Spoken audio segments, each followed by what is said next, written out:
4景文明の十字路バーミヤン。中央アジアにあるバーミヤン渓谷は古代から西洋と東洋を結ぶ十字路であり、さまざまな文化が触れ合う土地でした。仏教文化と石像の足元にペルシャ美術のヘラクレスが施されていたので、歴史的にも数多くの遺跡が見受けられます。しかし残念なことに2001年テロ組織によって世界最大級の大きさを誇る大仏の破壊が起きてしまいました。その衝撃的な映像は世界中に配信され、偉大な遺産が失われることを世界中が知ることとなりました。許しがたいテロリストの行為に対してある人が言いました。仏像は破壊されたのではなく、自ら恥ずかしさのあまりに崩れ落ちたのだ。今なお続く内戦、そして世界中絶えることのない戦争、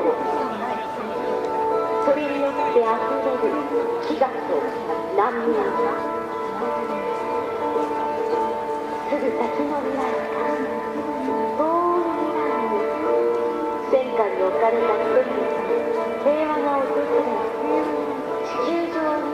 争いのない日々が来る日を信じてやみません。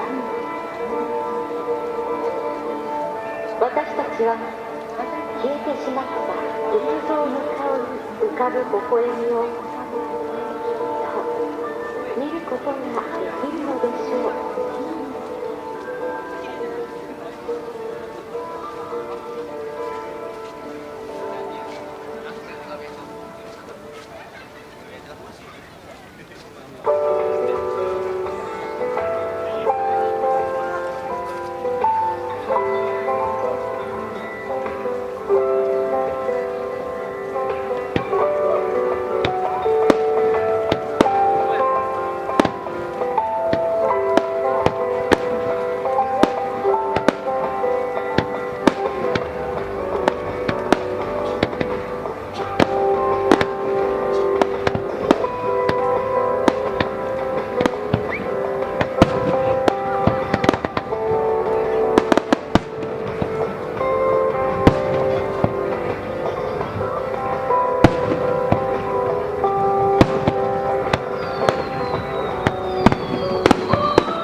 第4景文明の十字路バーミヤンでした。